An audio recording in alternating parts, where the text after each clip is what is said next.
ایک مناسب قانون کو جو کہ عدالتوں میں سٹینڈ کر سکے، اس کے لیے ضروری ہے کہ وہ تمام یارڈ سٹک کو کمپلائی کرے. وہ کمیٹی کے حوالے، وہ کمیٹی میں ڈیبیٹ ہو، کمیٹی اس میں کوئی امینڈمنٹ لانا چاہے، اور یہ ہر 2 ایوانوں میں یہ پروسیس ہونا ہے. اور اس کے لیے جو ہے ایک جائز ٹائم، جو کم از کم مناسب ٹائم ہے، وہ 1 مہینے سے کم نہیں ہو سکتا ہے. انہوں نے تو 1 دن میں جو ہے درجنوں کے حساب سے قانون بنائے. تو صدر پاکستان نے جن قوانین کو دستخط کرنے سے انکار کیا ہے وہ اب لیپس ہو چکے ہیں. اگر یہی قانون آنے والی اسمبلی نے دوبارہ بنانے ہیں تو پھر اثرنو یہ پروسیس کا آغاز ہوگا. یہ اب قصہ پارینہ بن چکے ہیں، اور یہ قانون یا جو قوانین تھے یہ اب ان کی تدفین ہو چکی ہے.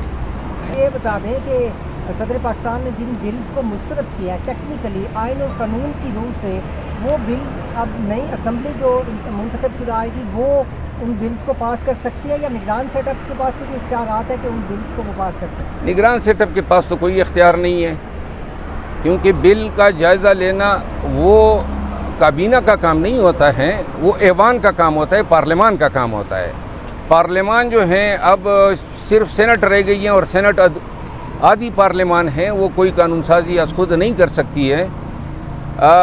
آئین میں ایسے حالات کے حوالے سے کہ اسمبلی کے جاتے جاتے اتنی قانون سازی ہوگی، یہ آئین سازوں نے یہ سوچا ہی نہیں تھا کہ ایسی بھی اسمبلی آئے گی جو اپنے آخری ایام میں اتنے بلک کے ساتھ قانون سازی کرے گی. کیونکہ قانون سازی کوئی مذاق نہیں ہے، اور نہ یہ اتنا صورت کے ساتھ ہونے والا عمل ہے. سرویس کے حوالے سے پابندی لگائی گئی ہے، اس کے حوالے سے ایک درخواست ہے الیکشن کمیشن آف پاکستان میں، وہ آپ نے کیا چیلنج کیا ہے اور قانونی حوالے سے اس میں کیا نکات سامنے آ سکتے ہیں؟ جی، یہ جو انہوں نے الیکشن کمیشن نے یہ سروے کرانے یا سوشل میڈیا پہ جو ریسٹرکشن عائد کی ہے، ہم سمجھتے ہیں کہ یہ آئین سے متصادم ہے، بالخصوص اظہار آزادی رائے کے ساتھ.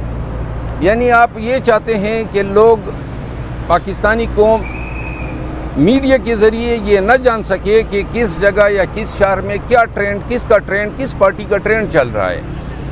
لوگوں کو اس سے یہ بھی پتہ، یہ بیسیکلی ووٹ میں شفافیت کے عمل کا ایک لازمی حصہ ہے. یہ سرویز، اور یہ سرویز صرف پاکستان میں نہیں، دنیا کے ہر ملک میں سرویز ہوتے ہیں. پاکستان میں یہ نئی بات نہیں ہے. آپ جب پرنٹ میڈیا کا دور تھا تو اس زمانے میں ہر حلقے کی جو ہے وہ سروے رپورٹ شائع ہوا کرتی تھی. تمام کینڈیڈیٹس کا جو جائزہ لیا جاتا تھا، ان کی پوزیشن کے بارے میں بتاتے تھے. تو لہٰذا یہ حق جو ہیں، یہ سوشل میڈیا کے ذریعے عوام تک پہنچنا، یہ عوام کا حق ہے. میں نے اس حوالے سے ریڈ ڈرافٹ کی ہے، انشاءاللہ کل تک میں اس کو دائر کروں گا. اس ریسٹرکشن کو ہم چیلنج کر رہے ہیں، اور ہمیں یقین ہے کہ چونکہ یہ انتظامی آرڈر جو ہیں یہ آئینی حقوق سے متصادم ہیں، تو عدالت انصاف کریں گی.